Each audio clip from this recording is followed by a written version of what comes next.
이제 과거같이 뭐 완전 고용 시대는 이제 끝이 났다는 거죠.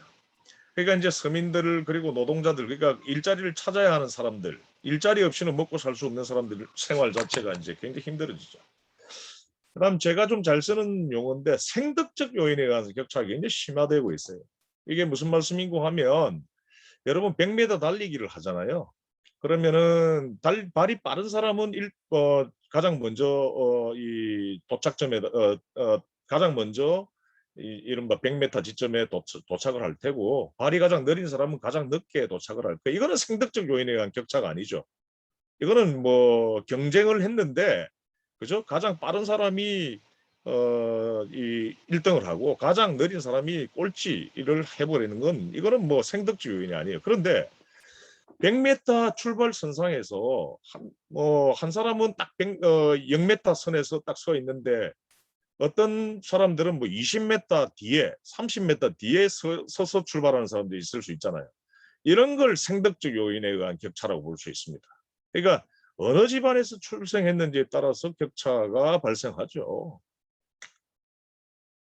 대학에서 이제 교수 생활을 해보면요. 딱 보입니다. 이게 보면 영어 잘하고 뭐 토익 점수 좋은 친구들 보면 다 집안이 좀 괜찮아요. 그런데 영어 실력이 낮고 토익 점수가 좀 없는 친구들은 굉장히 집안이 어렵습니다. 그러니까 아르바이트로 생계를 이어나가야 되는. 그러니까 이게 어느 집안에서 출생했는지에 따라서 격차가 발생한다라고 하는 것은 이 진정한 의미의 기회평등이 보장되지 않다라고 하는 것을 의미하는 것 아니겠어요. 이 현대자본주의에 들어와서는 더욱더 이런 생덕적 요인에 의한 어떤 격차는 더욱더 심화되고 있고 여러분 잘 아시다시피 우리나라 스카이 서울대학이나 고려대 연서대학에 들어간 학생들 부모들의 평균 소득을 보면 상위 10% 안에 들어간다는 거 여러분 다 잘 알고 계시죠. 공부 잘하는 애들은 주로 부잣집 아들 딸들이 많고 공부를 못하는 사람들은 가난한 집의 아들 딸이 많다는 것. 참 심각한 기가 차는 격차인데요. 기가 찬 문제인데 이런 어떤 생덕적 요인의 격차가 현대 자본주의에서 굉장히 심각화되고 있다. 심각해지고 있다라고 하는 것. 여러분들 주지의 사항입니다. 그다음에 뭐 AI, 그죠? 뭐 인공지능 하면서 4차 산업혁명이라고 하는 것들이 최근에 많이 이슈화되고 있죠. 4차 산업혁명이 진전되면 진전될수록 실업은 늘어날 수밖에 없어요. 이게 왜 그러냐면 사람들이 해왔던 어떤 생산 과정을 로봇이라든지 자동화 장치라든지 인공지능이 다 이제 대체해버리거든요. 그러니까 이제 일자리는 더욱더 줄어들 수밖에 없죠. 일자리가 줄어드니까 경제적으로 약자들은 어떻게 돼요? 소득 창출 기반을 잃어버릴 수밖에 없죠.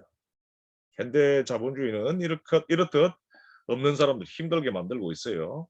근데 그 없는 사람들이 우리 사회의 10%, 5% 이게 아니에요.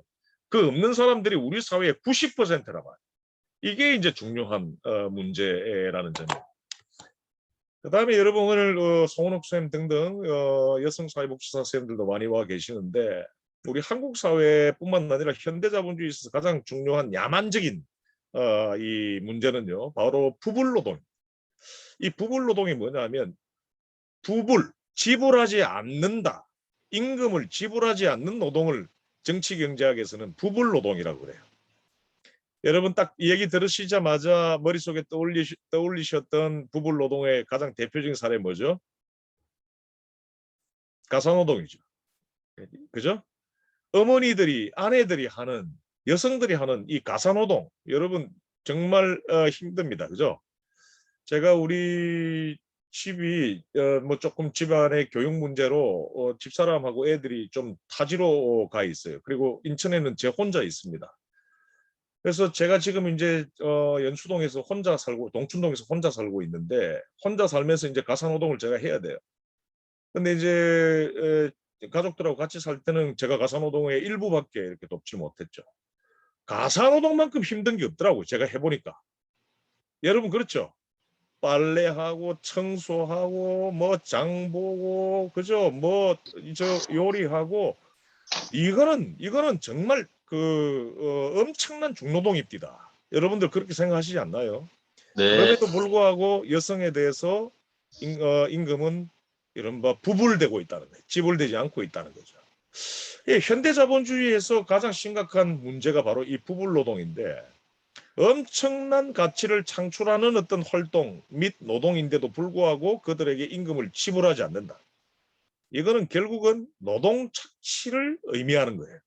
그러니까 현대 자본주의에 있어서 또 다른 중요한 문제는 부분 노동이 더욱더 심각해지고 있다. 이렇게 부분 노동이 더욱더 심각해지고 있다는 점이다. 이렇게 말씀을 드릴 수가 있겠습니다. 그 다음에 노동하는 사람들이 이 자유시간을 많이 확보해야만이 자신의 어떤 자아실현을 할 수 있는 자아실현과 직접적으로 연관되는 활동이 가능한 거 아니에요.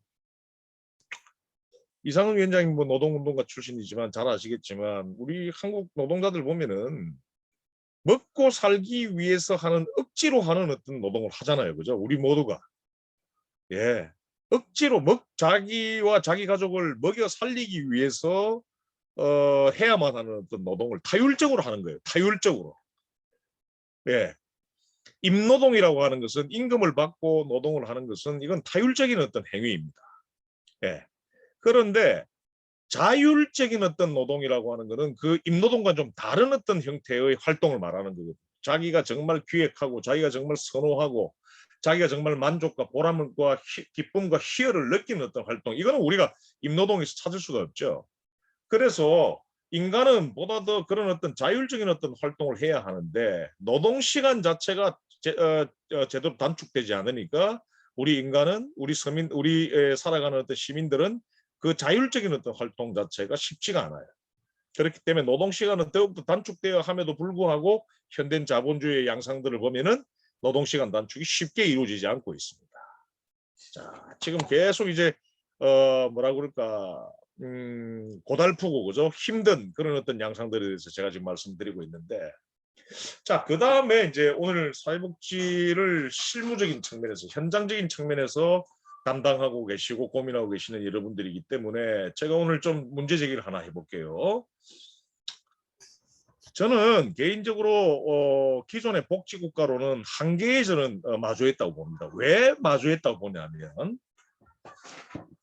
여러분 그 20세기의 복지국가론 그러니까 20세기의 복지제도 중에서 가장 대표적인 것이 스칸디나비아에서 태어난 이 실업급여 같은 이른바 고용보험제도입니다. 그죠? 자, 여러분 이게 실업급여와 같은 고용보험제도는요. 어떤 것들을 전제로 해서 20세기에 기획되었고 설계되었냐면 한 9개월, 10개월 정도 이 사람에게 국가가 실업급여를 주면 사회보장제도를 적용을 하면 이 사람은 9개월 정도, 10개월 정도 후에 더 좋은 곳으로 취업된다라고 하는 것을 전제로 해서 제도화한 것이에요. 그죠? 그러니까 실업급여를 급부하는 어떤 기간 같은 것들이 다 정해져 있는 이유가 바로 그것입니다. 그러니까 조금만 이 사람이 실업급여를 받으면서 버티고 그다음에 직업훈련 같은 것들을 하면 조금 있다 10개월 정도 지나면 더 좋은 곳에 재취업을 할 수 있다라고 하는 전제를 둔 복지 제도가 사실 20세기 복지국가론의 양상들이에요. 근데 이제 그 말씀은 무슨 말씀인가 하면 20세기에 이 복지국가 제도가 설계되었을 때는 1945년에서 70년 사이의 세계적 차원의 어떤 그런 호황을 전제로 했어요. 경제가 잠깐 지금 좀 안 좋았다가도 다시 이렇게 나중에 다시 좋아지는 것이 계속 반복되었던 이 시대였기 때문에 지금 잠깐 실업급여를 고용보험을 적용해주고 뭐 실업급여를 적용해줘서 이들이 버틸 수 있게끔만 해주면 조금 있다가 다시 재취업으로 흡수될 수 있다라고 하는 그런 어떤 시대였기 때문에 기존의 복지제도가 유효했던 거예요. 그러나 지금의 시대는 그렇지 않다는 겁니다. 그러니까 이 사람들에게 아무리 실업급여를 준다 하더라도 언제 재취업될지 모르는 지금 경제적인 환경으로 바뀌었다는 거죠. 이 부분 여러분들이 제대로 좀 아셔야 됩니다. 그래서 실업급여를 일시적으로 받으면서 고용 흡수되었던 20세기 자본주의하고 지금 21세기의 자본주의는 전혀 다른 양상을 보이고 있다라고 하는 거 말씀을 드리겠습니다. 자, 이제 그렇다면 기본소득의 정의와 관련해서 좀 논의를 좀 해보도록 하겠습니다. 여러분 뭐 다들 잘 아시겠지만 기본소득이라고 하는 것을 간단하게 정의하면 간단하게 정의하면요. 국가나 또는 지자체가요. 국민 또는 시민에 대해 최저 한도의 생활을 해나가기 위한 현금을 지급하는 제도예요. 그러니까 여기서 좀 중요한 건 기본소득 이꼴 국가가 지급한다라고 하는 이 동굴의 우상에서는 벗어나셔야 될 필요가 있습니다. 그러니까 기본소득이라고 하는 것은 중앙정부가 지급하는 어떤 소득이기도 하지만 지방정부 차원에서 지급하는 제도이기도 하다는 거예요. 국가 또는 지자체가 시민들에게 최소한의 생활을 영위할 수 있도록 지급하는 현금을 바로 기본소득이라고 그럽니다. 그러니까 바꿔 말하자면 인천만의 기본소득도 있을 수가 있는 거겠죠. 부산만의 기본소득도 있는 겁니다. 뭐 국가가 중앙정부가 기본소득을 제도화해야만이 우리 지방도 이 기본소득 제도를 활용할 수 있다라고 하는 생각은 좀 잘못된 거예요. 그리고 또 하나는 이 기본소득이라고 하는 것은 억지로 하는 어떤 임노동, 그러니까 자기가 자기 자신을 먹여 살리기 위한 노동, 임노동 없이도 생활할 수 있는 수준의 어떤 소득을 보편적으로 그리고 무조건적으로 정기적으로 소득 수준을 따진다든지 그죠? 자산 수준을 따진다든지 이렇게 하지 않고 보편적으로 누구에게나 갓난아기에게도 100살 넘은 노인에게도 그리고 소득 수준을 따지지 않고 자산 수준을 따지지 않고 그리고 정기적으로 지급하는 것. 이게 바로 이제 기본소득에 대한 오소독스한 어떤 정의. 그러니까 지금 뭐 정치권에서 나오고 있는 기본소득은 어떻게 보면 이 정의를 조금 벗어난 거예요. 왜냐하면 재원 문제 때문에 정기적으로 지급하는 것은 지금 우리가 엄두도 지금 못 내고 있는 거잖아요. 그다음 심지어는 재원 문제 때문에 청년들에게만 주자. 재원 문제 때문에 대도시 시민들 말고 농촌에다가 주자. 그래야만이 농촌에 인구가 몰릴 수가 있다. 이런 어떤 여러 가지 담론들이 나오고 있는데 지금 우리 정치권에서 나오고 있는 재원의 어떤 그런 문제를 고려한 여러 담론들은 사실은 오소득선 그러니까 전형적인 어떤 기본소득 정의와는 조금 벗어나 있다. 이렇게 말씀을 드릴 수가 있겠습니다. 그래서 여러분 잘 알고 계시는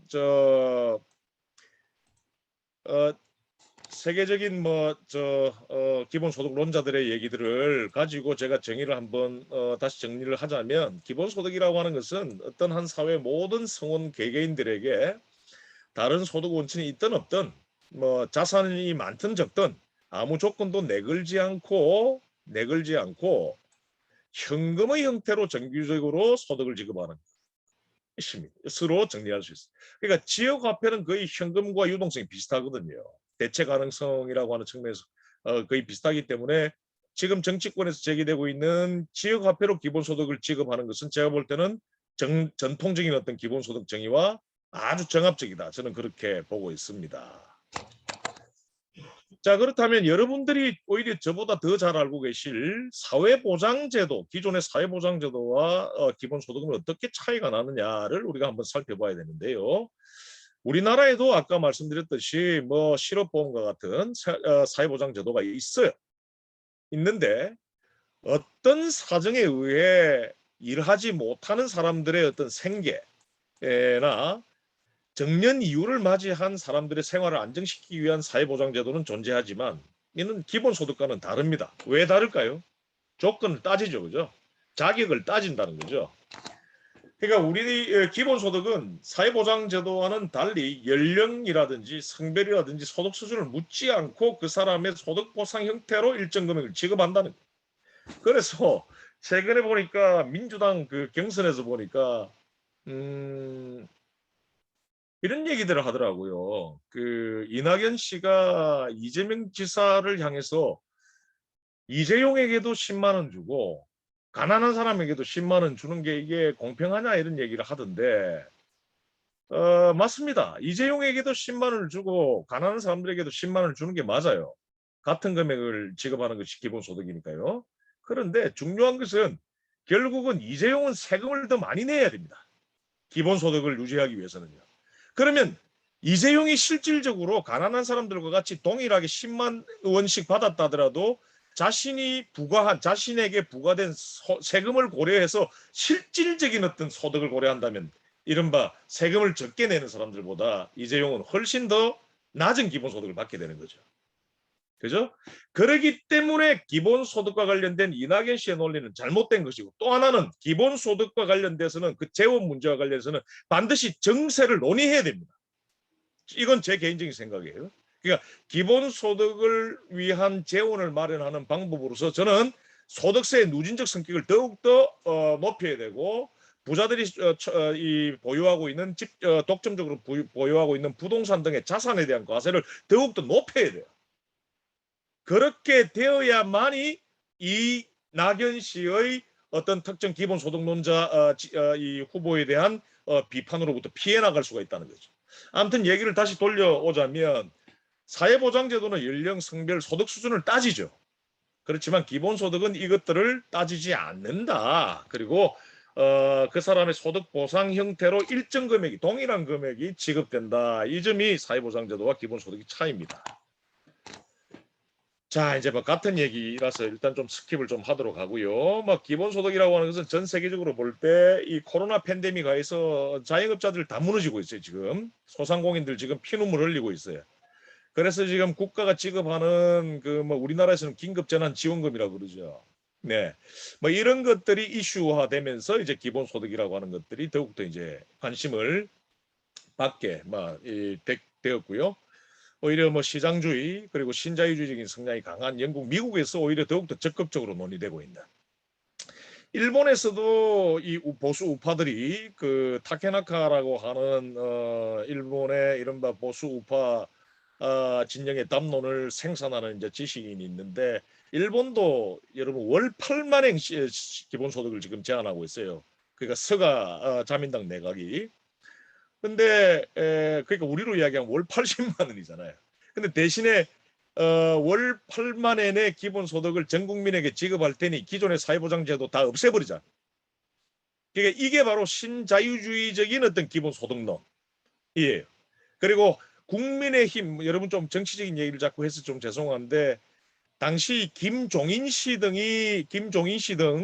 그러니까 국민의힘 일각에서 기본소득론을 또 주창하고 나왔는데요. 이런 논리도 일본의 타케나카식 기본소득론과 일맥상통합니다.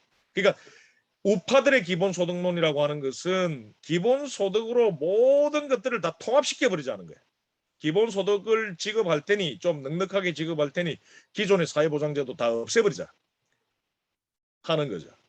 그러나 리버럴과 좌파의 기본소득론은 기본소득과 이른바 사회복지제도는 양립 가능한 것으로 이들을 동시에 강화해 나가야 된다라고 보는 것이 이른바 리버럴 그리고 레디칼한 기본소득론이에요. 이제 얼마만큼 부자에게 더욱더 많은 정세를 내느냐에 따라서 리버럴과 내느냐고 주장하느냐에 따라서 리버럴한 기본소득론과 레디칼한 기본소득론이 이제 구분이 되는 거죠.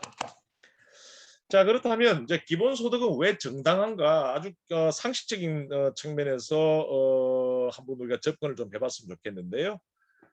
주로 이제 유럽에서 이 논의가 이제 활성화되었는데, 기본소득이라고 하는 것은 네 가지 그 근거가 있습니다. 기본소득은 이 네 가지 근거에 의해서 그 정당성을 찾을 수가 있는데, 인간은 이제 인간다운 생활을 할 권리가 있다는 거예요. 생활권이 있다는 거예요. 근데 아까 이야기했듯이 여러분, 먹고 살기 위해서 억지로 하는 노동만 하게 된다면 결과적으로 인간다운 생활을 하는 건 아니잖아요. 그죠? 네. 그러니까 밥벌이 생활만을 하는 것이 인간다운 자기 실현을 할 수 있는 권리는 침해된다는 것이죠. 자본주의에서는 그렇게 이른바 인간다운 생활을 할 권리를 노동자가 갖지 못하니 그들에게 밥 먹고 살기 위해서 억지로 하는 노동을 좀 덜 할 수 있도록 하는 그런 어떤 배려가 필요한 거죠. 자, 생활권이 이 중요한 기본소득의 근거고요. 그 다음에 실질적인 자유를 누릴 수 있는, 그러니까 밥 먹고 살기 위해서 억지로 해야만 하는 어떤 노동이 아닌, 자기가 좋아하고 자기가 선호하고 그리고 자기가 이렇게 일어났던 활동을 하면 자아실현을 느끼는 그런 어떤 활동을 할 수 있는 실질적인 자유, 돈이 없으면 그 자유를 못 누리는 자유 있지 않습니까? 그래서 그들에게 뭔가 조금씩이라도 이렇게 소득을 줘야만이 그들이 자아 실현을 할 수 있는 어떤 활동을 할 수 있는 있게 하는. 그래서 기본소득의 두 번째 근거는 실질적인 자유를 보장하는 자유권이고요. 그 다음에 기회의 평등을 보장하는 평등권. 누구나 다 일을 하지 않고도 자유롭게 생활할 수 있도록 생활할 수 있는 권리. 그 다음에 이제 재산권인데, 여기서 이야기하는 재산권이라고 하는 것은 기본소득의 근거로서의 재산권이라고 하는 것은, 여러분 우리 송도 국제도시 있죠. 우리 인천대학교가 송도 국제도시에 있잖아요. 이 송도 국제도시에 원래 뭐였죠? 갯벌이었습니다. 근데 그 갯벌에 여러분 1300가구의 어업 종사자들이 있었어요. 1300가구. 근데 이제 그 양반들은 렌트를 내지 않았어요. 그러니까 이제 지대를 내지 않았습니다. 국가가 이것을 어업지대로, 그러니까 천혜의 어떤 자연 자원인 갯벌로 지정을 했고요. 중앙정부가 어업에 종사하는 사람들에게 이들이 무상으로 그 갯벌을 사용할 수 있게끔 보호를 했죠. 그런 어떤 보호의 백그라운드에 있는 어떤 권리 개념이 바로 이 재산권입니다. 이게 무슨 말씀인가 하면, 산이라든지 바다와 같은 천혜의 어떤 자연 환경, 뭐 공기, 이런 것들은 누구든지 우리 모든 국민들의 것이라는 거예요. 그렇기 때문에 그런 어떤 이 천혜의 자연 환경을 누군가의 어떤 뭐 독점적인 어떤 대기업이 그것을 독점적으로 사용해 버린다. 그러면 그들에게 세금을 물려 가지고 그 세금을 통해서 거둬들여진 어떤 이 세수를 많은 사람들에게 소득으로 나눠줘야 된다.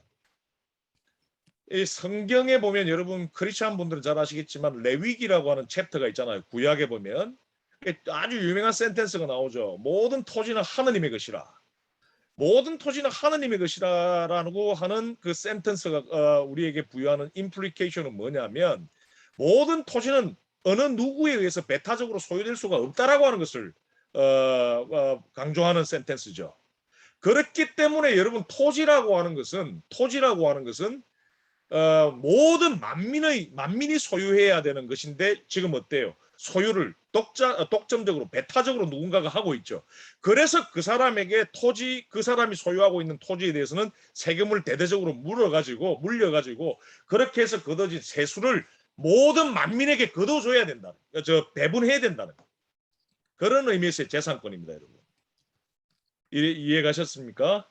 그래서 기본소득의 근거로서 생활권, 자유권, 평등권, 재산권이라고 하는 권리 개념이 있다. 이렇게 말씀을 드리겠습니다. 자, 생활권 아까 제가 다 설명을 다 드렸기 때문에요. 요거 뭐 시간 관계상 좀 스킵을 좀 하도록 하겠습니다.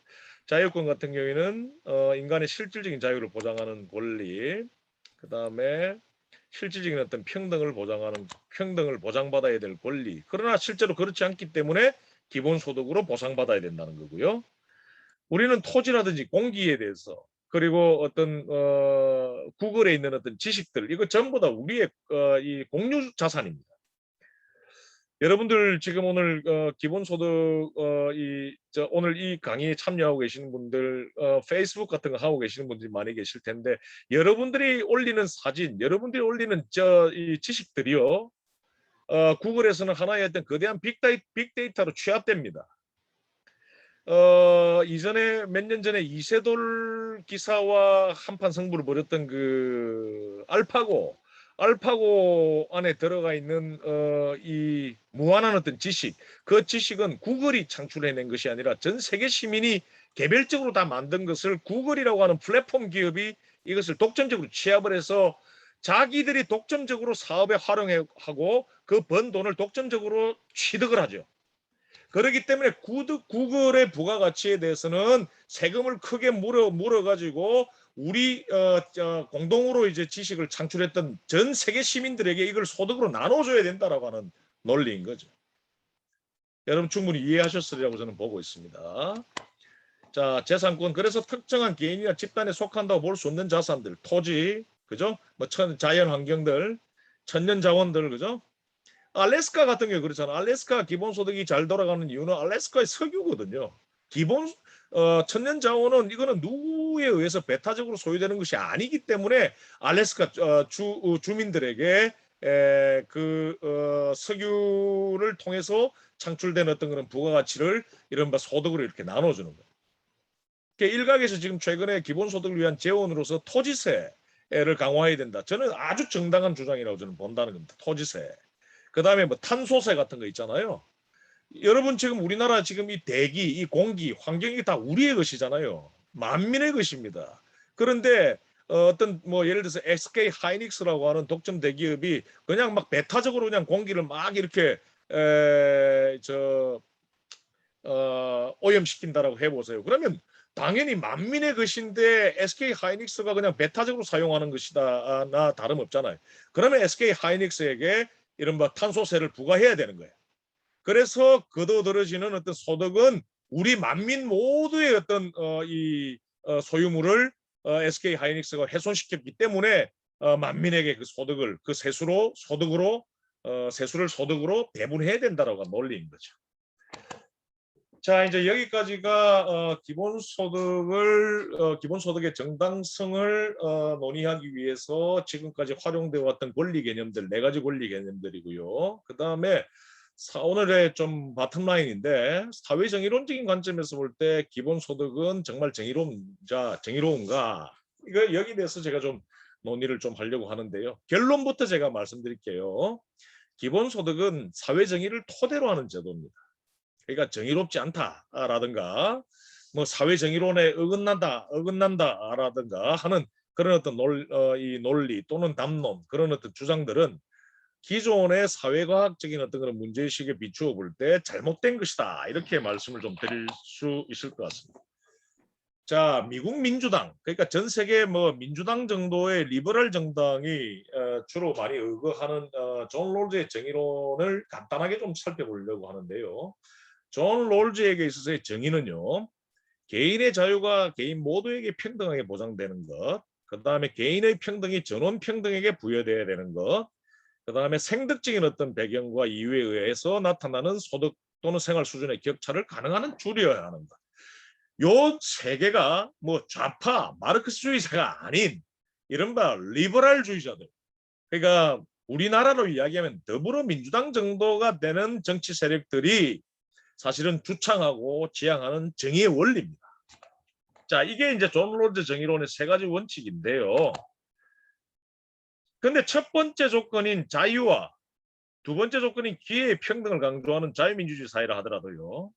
실질적으로는 기회의 평등이 보장되고 있지 않은 것이 현실 아닙니까? 왜냐하면 각자가 태어난 가정마다의 어떤 그런 백그라운드가 다 다르기 때문에 그죠? 아까 제가 이야기했던 생득적인 요인 얘기를 했는데 그래서 실질적으로는 기회 평등이 잘 보장이 안 돼요. 어느 집안에서 태어났는지에 따라서 격차가 굉장히 크게 발생합니다. 그리고 가난한 사람들 같은 경우에는 직업 선택의 자유 같은 것들이 최대한 보장되지 않는 거예요. 그러니까 3D 업종의 일자리를 무조건 가야 됩니다. 먹고 살기 위해서는.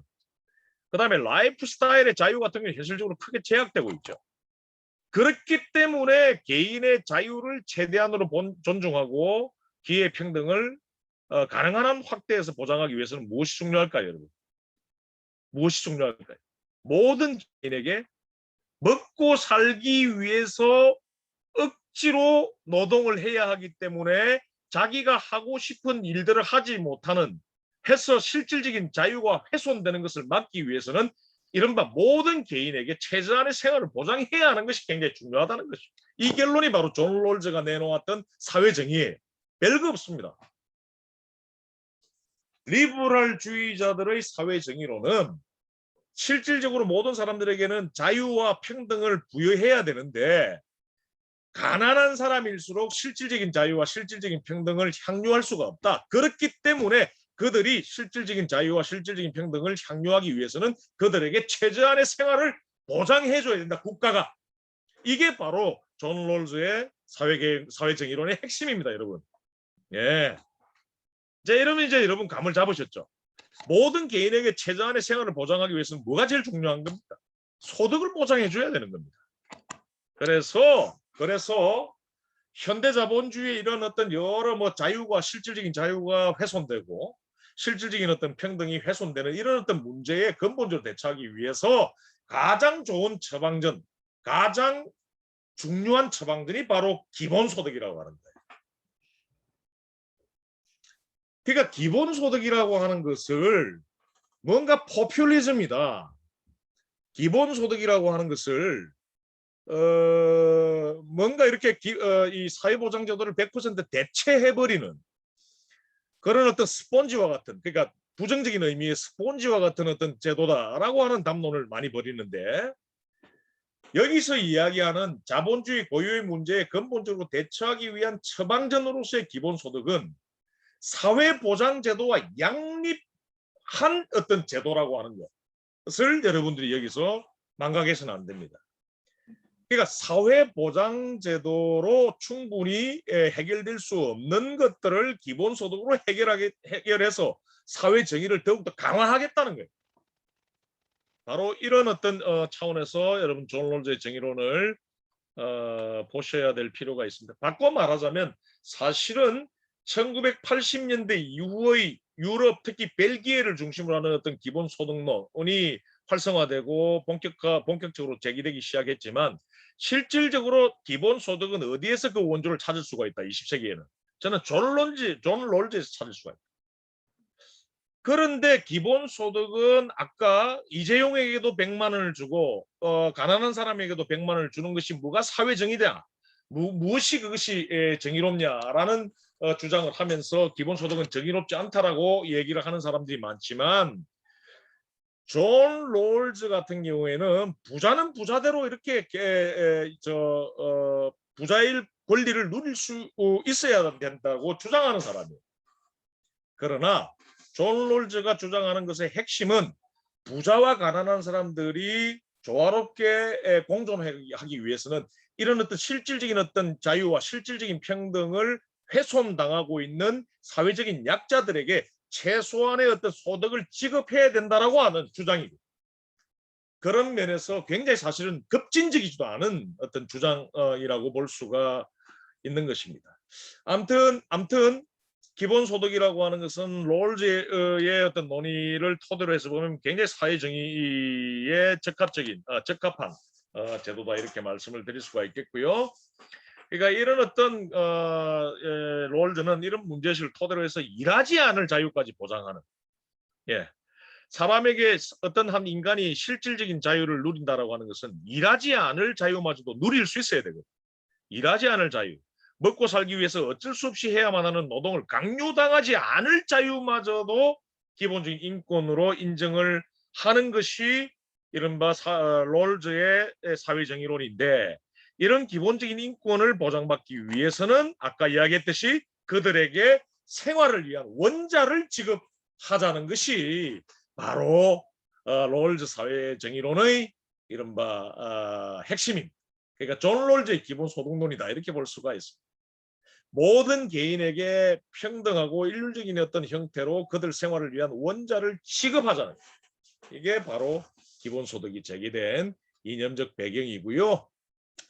존 롤즈는 그리고 80년대 이후에 유럽에서 세를 늘리기 시작한 기본소득론자이건 이와 같은 모든 개인에게 지급하는 생활을 위한 원자를 담보해내기 위해서는 부자들에게 과세를 해야 된다라고 하는 것을 전제 조건으로 삼고 있어요. 근데 여러분 여기서 조금 헷갈리실 텐데, 이재명 지사는 지금 사실 이게 경선 때문에 부자들하고 좀 대기업들을 좀 많이 의식해서인지 정세를 논의하는 것을 굉장히 주저하더라고요. 근데 정세를 하지 않으면, 그러니까 법인세를 정세하고 법인세를 늘리고 부자들에게 누진세율을 높이지 않으면 사실은 뭐 토지세라든지 탄소세 등의 어떤 그런 목적세로만으로는 모든 개인에게 30만 원 지급하는, 40만 원 지급하는, 50만 원 지급하는 기본소득은 불가능합니다. 그러니까 월 5만 원, 월 8만 원 지급하는, 그러니까 연 한 40조 정도 재원 정도의 어떤 기본소득 받게 되지 않는다라고 하는 점에서 충분성이 담보되지 않은 기본소득이에요. 그러면 이건 제가 볼 때는 제대로 된 기본소득이 아니라는 거예요. 그러니까 지금 제가 이야기하는 거는 정치적인 어떤 담론과 무관하게 기본소득의 본질을 말씀드리는 거죠. 다시 한번 정리하자면 기본소득이라고 하는 것은 모든 개인들의 실질적인 자유와 실질적인 평등을 보장해 주기 위해서 그들의 생활을 위한 원자금을 지급하자는 것이 바로 기본소득이 제기된 이념적 배경이고요. 이를 위해서는 반드시 정세가 필요하다라고 하는 것이 기본소득론의 오소독스한 이른바 입장입니다. 그러니까 지금은 이제 경선 과정이고 좀 이렇게 좀 정치적으로 다양한 어떤 클래스들, 계급들의 좀 눈치를 봐야 되니까 정세를 얘기하는 것을 많이 주저한다는 느낌을 저는 사실 좀 받고는 있습니다. 예, 아무튼 아주 온건한 리버럴주의자인 존 롤즈도 이런 어떤 기본소득과 그리고 기본소득을 위한 정세를 정당화하고 있다라고 합니다. 요건 제가 이 부분에서 좀 강조를 좀 하고자 합니다. 기본소득이 정의롭지도 않다라고 하는 비판은 제가 볼 때는 아무런 이론적 철학적 입장이 없는 급조된 논리다 이렇게 말씀을 좀 드릴 수가 있겠습니다. 자, 이제 기본소득을 위한 재원 문제 간단하게 조금 살펴보도록 하겠는데요.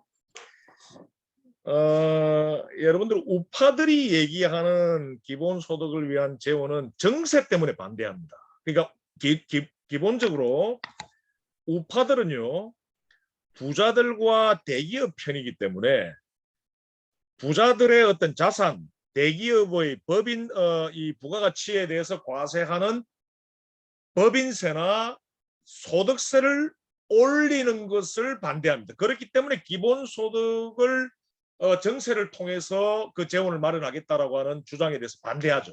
그런데 재밌는 것은 우리나라에서 조금 진보적인 사람들도 기존의 복지국가론자들도 기본소득에 대해서 반대하는데 그 이유가 뭐냐면 기본소득을 위한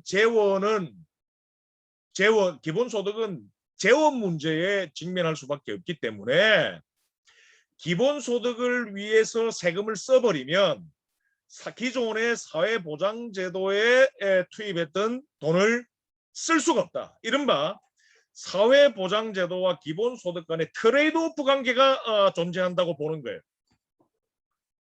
그도 그럴 것이 매년 사회보장제도에 예를 들어서 한 50조씩 정부가 지출을 했다고 하십시다.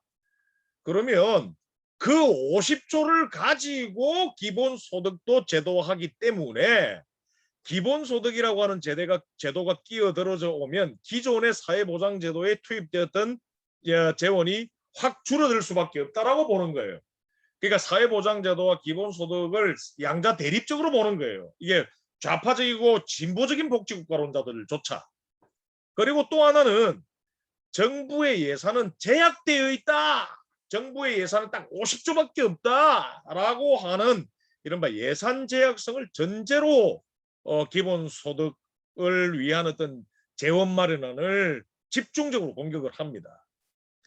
그러니까 사회 서비스, 사회복지를 강화해서 가난한 사람들을 위해서 돈을 먼저 써야지, 더 많이 써야지 기본소득에 그 돈을 많이 쓰면 안 된다라고 보고 있는 것이 기존의 진보적인 복지국가론자들의 기본소득에 대한 저는 선입견이 아닌가 하는 생각을 하는데요.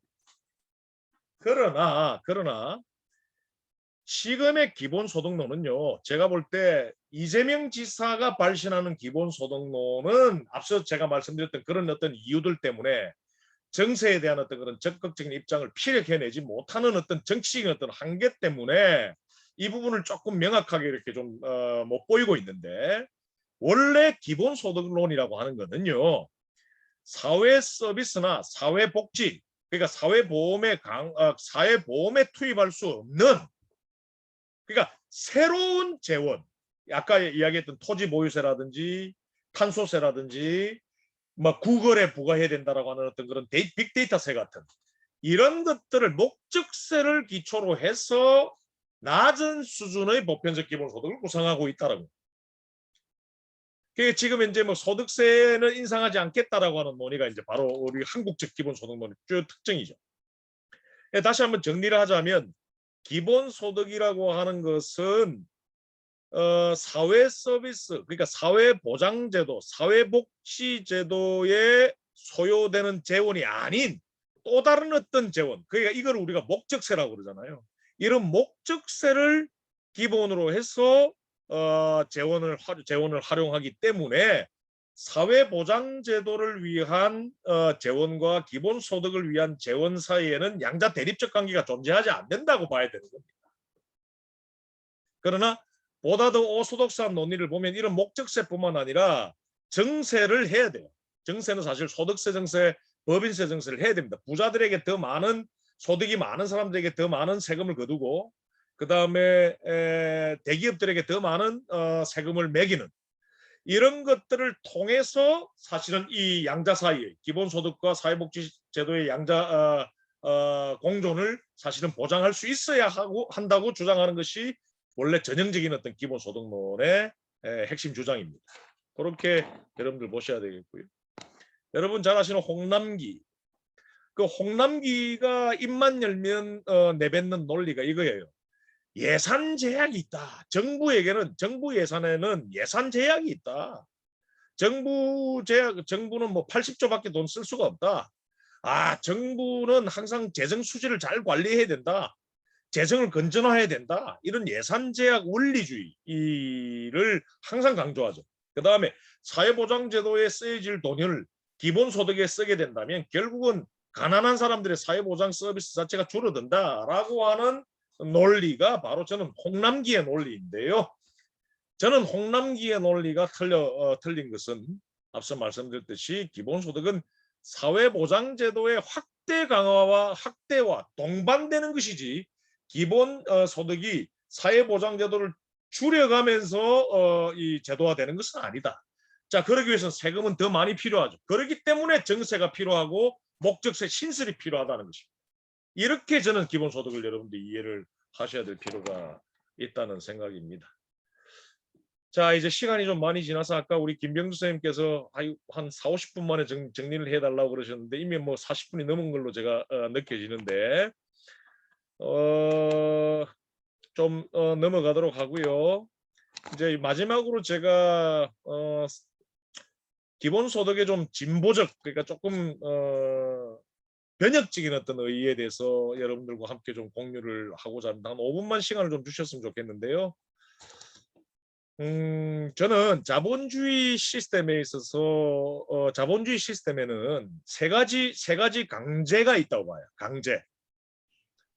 어떤 세 가지 강조가 노동에 대한 강제가 있고요. 가족과 관련한 강제가 있고요. 환경 생태 차원에 있어서의 강제가 있다고 저는 봅니다. 여러분 어릴 때부터 어떤 얘기 듣고 자라셨습니까? 너 밥값 안 하면 안 된다. 그죠? 우리 조선과 같은 뭐 이른바 가부장적인 어떤 이거는 뭐 사실 뭐 조선뿐만 아니겠네요. 유교 질서하고는 꼭 직접 직결되는 건 아닌데 자본주의 시대에 들어와서 우리 자본주의 시대를 살아가고 있는 인민들은 주로 밥값을 해야 된다는 말을 참 많이 듣습니다. 저놈은 밥값도 못하는 놈이다 라는 얘기, 그죠? 그런데 이거 별것 아닌 것 같이, 그리고 우스갯소리로 이렇게 넘길 것 같은 얘기이지만 사실은 이 밥값은 해야 된다는 말은 무슨 말이냐면 노동과 소득을 하나로 묶어버리는 거예요. 그러니까 소득이라고 하는 것은 노동하지 않으면 창출될 수 없다. 노동에만 반드시 소득이 따른다라는 어떤 전제 조건을 달고 하는 얘기인 거죠. 그죠? 그러니까 노동과 소득을 하나로 묶어버려 가지고 노동을 강제했습니다. 저놈 저거 밥값도 못한, 그러면서 이전에 뭐 많은 사람들이 헐값에, 그죠? 값싼 노동자가 되는 이런 것들이 자본주의 초기 사회에서 얼마나 본격적으로 진행됐었습니다. 뭐 우리 흔히들 뭐 저 일자리가 없어가지고 힘들게 그냥 집에서 이렇게 좀 뒹구르는, 그냥 뭐 바닥에 구르고 있는 젊은 청년들에게 부모님도 하시는 말씀이 밥값은 해야 된다. 그러면서 이제 아르바이트를 하게 되고 그 다음에 헐값에, 그리고 자기의 자아 실현과는 전혀 무관한 이른바 이 취약한 어떤 그런 일자리를 선택할 수밖에 없죠. 이 자본주의 시스템에서 작동하고 있는 첫 번째 강제는요, 노동을 강제하는 겁니다. 두 번째는 우리나라의 어떤 이 가부장적인 어떤 그런 봉건적 가족 제도를 보면 잘 아시겠지만 남자는 일을 하고 그죠? 여자는 뭐예요? 집에서 밥하는. 그러니까 이제 일하고 노동하는 것은 남자가 하고 집에서 가사노동은 여자가 담당하는 이런 어떤 남녀 간의 성별 분업을 명확하게 구분하는 어떤 봉건적 가족 이런 것들이 사실은 우리 유교 질서가 강했던 우리 일본이나 한국이나 일본뿐만 아니라 유럽의 나라에서도 사실은 이런 어떤 남성 중심의 남성 노동주의 이를 토대로 하는 어떤 봉건적 가족을 형성시켜서 결국은 남자이기 때문에 벌어야 된다. 결혼을 한 남편이기 때문에 벌어야 된다. 결혼을 한 어떤 아내이기 때문에 나는 집에서 빨래해야 되고 이 밥을 지어야 된다라고 하는 이른바 봉건적 가족 질서에 대해서 인민들을 강제했어요. 복속시키게 된 거예요. 그러니까 모든 인민들에게 봉건적 가족 질서를 강제했고요. 세 번째는 경쟁을 하지 않으면 안 된다. 기업들끼리 경쟁해야 된다. 그래서 보다 더 혁신적인 어떤 기업으로 가야 된다. 보다 더 단가 경쟁력을 갖춰야 된다라고 하는 경쟁 원리주의는 결국은 환경과 생태를 짓밟는 것을 강제했다고 하는 것이죠. 그러니까 자본주의 제도에 있어서 세 가지 제도가 바로 저는 노동을 강제하는 것, 두 번째 봉건적 가족 질서를 강제하는 것, 세 번째 환경 파괴를 강제하는 것이라고 저는 보고 있습니다. 자, 그런데 왜 제가 오늘 갑자기 돌연히 자본주의 시스템을 이렇게 좀 마르크스주의적으로 좌파적으로 논의하느냐? 저는 이 자본주의 시스템에서 나타나고 있는 작동하고 있는 세 가지 강조를 저는 기본소득이 저는 해소해낼 수 있다고 저는 보는 사람입니다. 왜? 첫 번째, 노동과 소득을 분리시켜서 생각할 수 있게 하는 것이 기본소득이죠. 그죠? 반드시 노동한 사람에게 지급하는 소득이 아니잖아요. 기본소득은. 그렇기 때문에 노동과 소득을 분리해서 인식하게 하는 어떤 인민의 사고방식을 정착시킵니다. 그래서 노동을 강제하지 않게 하고요. 그 다음에 엄마에게나 아빠에게나 아들에게나 딸에게나 노동을 하는 사람에게나 노동을 하는 가족에게나 노동을 하지 않는 가족에게나 같은 액수의 소득을 보편적으로 지급하게 함으로써 어떻게 돼요? 가부장적인 어떤 가족 질서로부터 자유로울 수 있게끔 해주죠. 세 번째, 여러분 이거는 기본소득 실험을 통해서 나타나는데요. 특히 핀란드에서는 기본소득을 지급을 했더니 자기가 먹고 살기 위해서 억지로 하는 어떤 노동 자체가 한 30% 정도 줄게 됐어요. 근데 30% 줄게 되면서 늘어난 자유시간에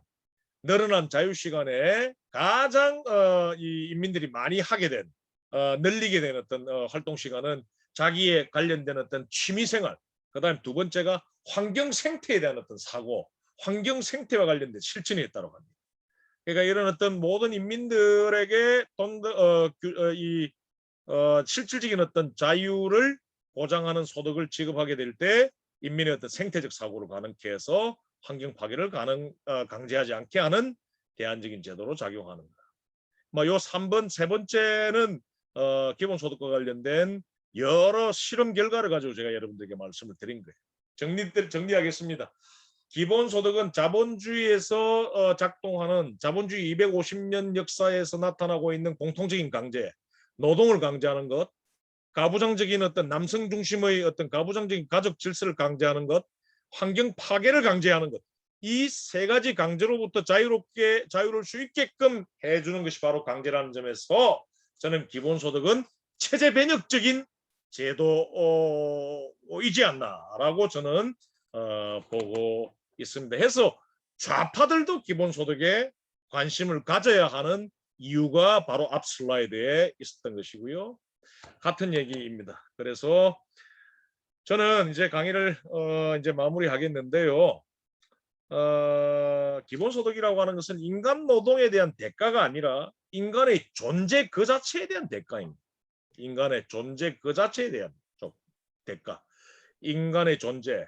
그러니까 인간의 실질적인 자유와 실질적인 평등을 담보하기 위해서 최소한의 생활을 영위할 수 있게끔 해야 되고 그러기 위해서는 그들에게 원자를 지급을 해야 된다는 것. 이게 바로 기본소득이고 그래서 인간의 존재 그 자체에 대한 대가입니다.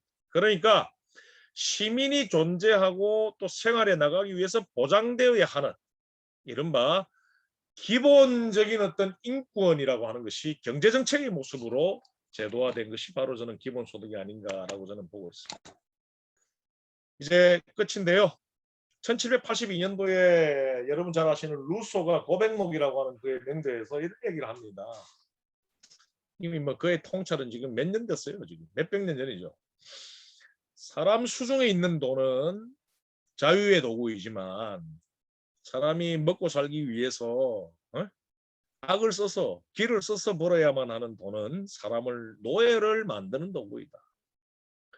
인간의 어떤 실질적인 어떤 자유, 인간의 어떤 본질적인 그리고 제대로 된 자유를 누리기 위해서는 그 인간에게 먹고 살기 위해서 억지로 하는 노동에 대한 대가로서의 임금만을 지불해야 할 것이 아니라 여기서 이야기하는 사람 수중에 있는 돈, 그러니까 그 사람 그 자체의 인간 그 자체의 인권을 위해서 지급하는 소득, 이것이 지급돼야만이 인민의 이른바 시민의 개인의 국민의 이른바 진정한 자유와 평등을 담보해 줄 수 있다라고 하는 것.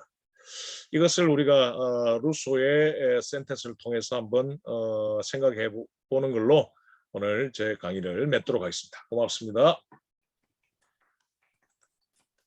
예, 교수님 감사드립니다. 1시간이 결코 길지 않았습니다. 교수님 아까 서두에도 말씀하셨지만은 조명이 굉장히 밝고 좋으신 것 같고요.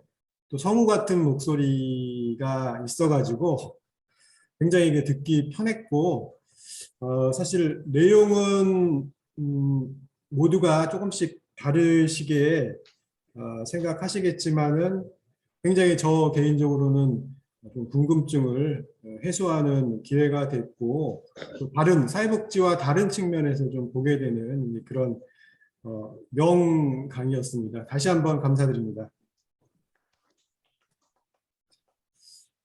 좀 시간이 조금 지났지만은 그래도 우리 지난 1차 강연회 때 좀 평가라든가 질의응답이 별로 없어가지고 좀 아쉬웠었는데 그래도 좀 몇 분이라도 질의응답하고 좀 토론하는 시간을 가지면 좋을 것 같습니다. 예. 네, 부탁드리겠습니다. 네, 그 기본소득은 저희들은 아마 이제 이재명 지사님이 대통령 되시면 좀 맛보는 정도일 것 같고요. 또 당선되시려면 증세 얘기를 본격적으로 하긴 어렵다는 생각이 들어요. 왜냐하면 중도나 중산층 표심도 잡아야 되기 때문에 아마 이재명 지사님은 이 뒤에 많은 이제 정책들을 갖고 계시는데 지금 좀 드러내지 못하신다 이런 생각이 들고, 저희 쉼터에 이제 어떤 아이가 피아노를 쳐요. 어릴 때 이렇게 학대받은 경험을 점심 먹고 가서 저녁 먹기 전까지 학원에서 좀 학원비를 할인해줘서 피아노를 치는데, 피아노를 치면 이제 옛날에 그 고통이 다 잊혀진다는 거예요. 근데 그 친구가 소득이 없으니까 필연적으로 한 달에 며칠은 노동을 해요. 그럼 그 노동이 자기가 하고 싶어서 하는 노동이 아니라 그냥 그 막노동 하시는 분들을 따라다니면서 심부름 해주는 일이에요. 그러면 뭐 한 12만 원 이렇게 받거든요. 하루 8시간이라면요. 그렇기 때문에 제가 그 아이를 보면서 이재명 지사님이 요새 이제 예술인 기본소득도 이렇게 준비하시는데, 저 친구는 차라리 그 노동을 힘들게 하지 않을 할 게 아니라 저렇게 피아노 연습하고 또 남들한테 그런 좋은 소리를 들려주면서 그런 활동도 할 수 있지 않겠나. 그리고 또 요새 뭐 그 환경운동가라든지 또 시민운동 하는 분들도 기본소득이 있다면 이제 미래 아이들이 더 선택할 수 있는 직업이 되지 않을까. 저는 이제 청소년들 보면서 그런 생각을 하고, 또 이재명 지사님의 정책의 가장 큰 덕을 볼 아이들은 현재 아동 청소년들이다 이렇게 생각하고 있습니다. 이상입니다. 예. 질문은 그러니까 지금 마재순 쌤 말씀하셨듯이요. 그러니까 저도 아까 그런 말씀 드렸잖아요. 이재명 지사가 이제 중산층 뭐 중도층을 이제 어쨌든 그들의 표심을 그죠? 잡기 위해서는 어느 정도 중산층에게 정세를 이제 좀 사실 언급하지 않아야 될 정치적인 필요성이 있잖아요. 그런데 저는 만약에 뭐 제가 오늘 이런 얘기 좀 외람스럽습니다만 이재명 지사가 예를 들어서 대통령이 되었다라고 한다면 저는 정세를 해야 된다고 저는 생각하는 사람입니다. 왜냐하면 지나치게 부분적인 기본소득밖에 실현해내지 못하면 제가 볼 때는 그 기본소득의 효과도 최소화되어 버리고 기본소득에 대한 여론이 좋지 않아진다고 저는 본다는 거예요. 네. 예. 뭐 그런 어떤 부분이 강하게 하신 것 있습니다. 같습니다.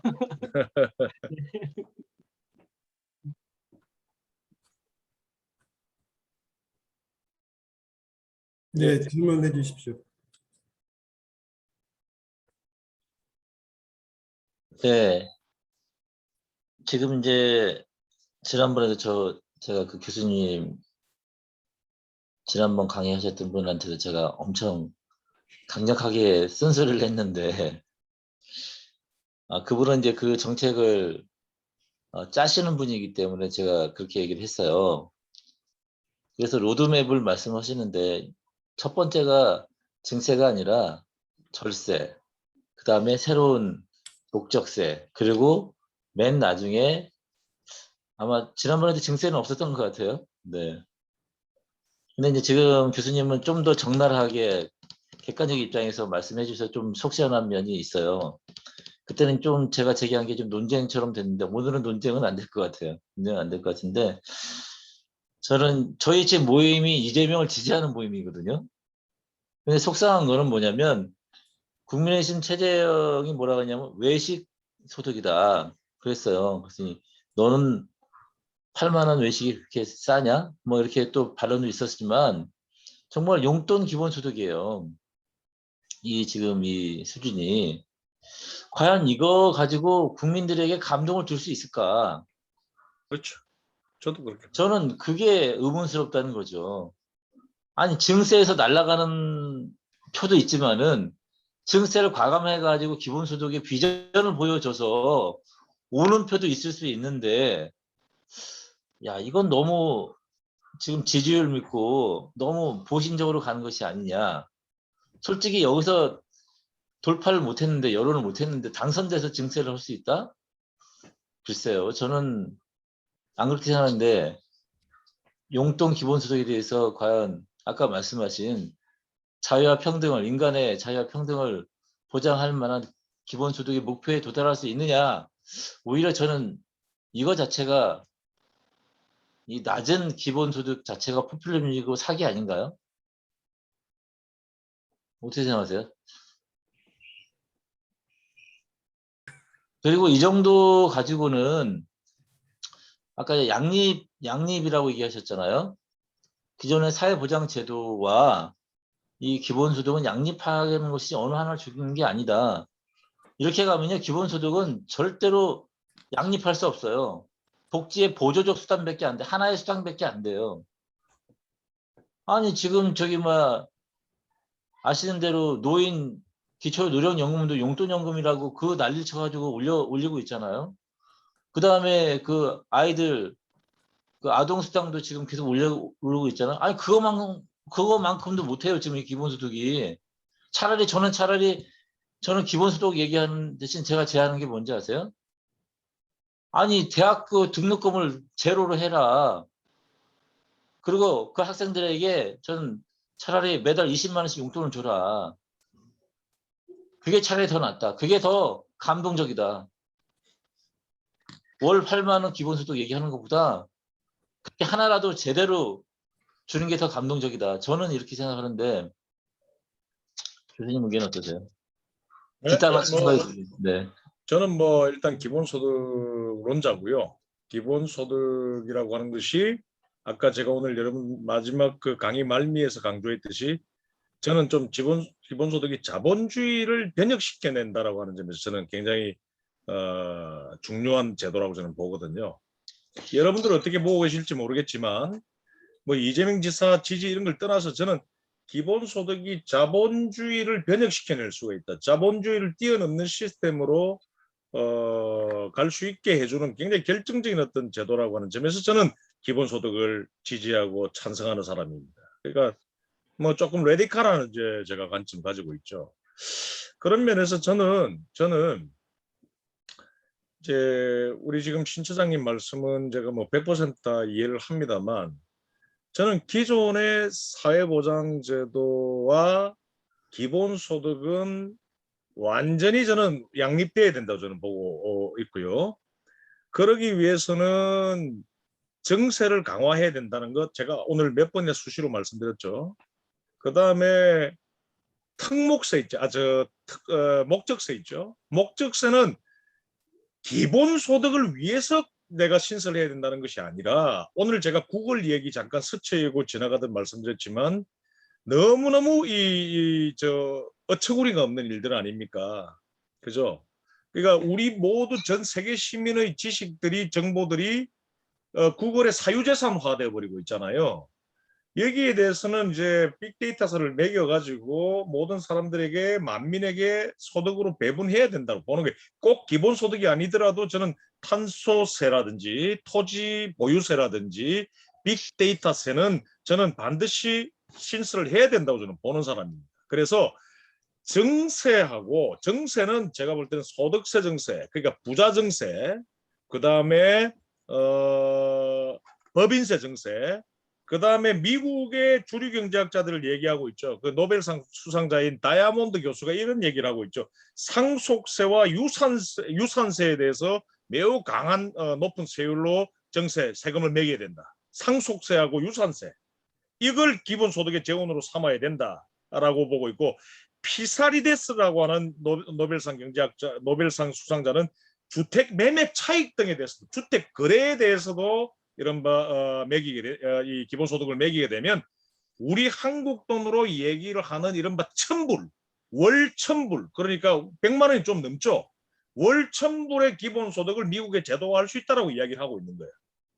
그러니까 제가 생각할 때 저는 우리 신 처장님 말씀 저는 전적으로 동의하지만 기본소득을 좀 강도 있게 부분 기본소득이 아닌 완전 기본소득을 저는 제도화해야 된다고 보는 사람이기 때문에 앞서 말씀드렸던 소득세, 법인세, 상속세, 유산세, 주택 매매 거래 차익세, 그죠? 그 다음에 토지세, 토지 보유세, 탄소세, 빅데이터세 등등의 어떤 목적세를 같이 생각한다면 제가 볼 때는 미국만큼은 아닙니다. 왜냐하면 미국이 사람이 많고 세수도 많고 세출도 많겠지만 제가 볼 때는 월 30만 원 이상의 기본소득은 그런 어떤 정세 조치로 저는 충분히 담보될 수 있다고 저는 보고 있습니다.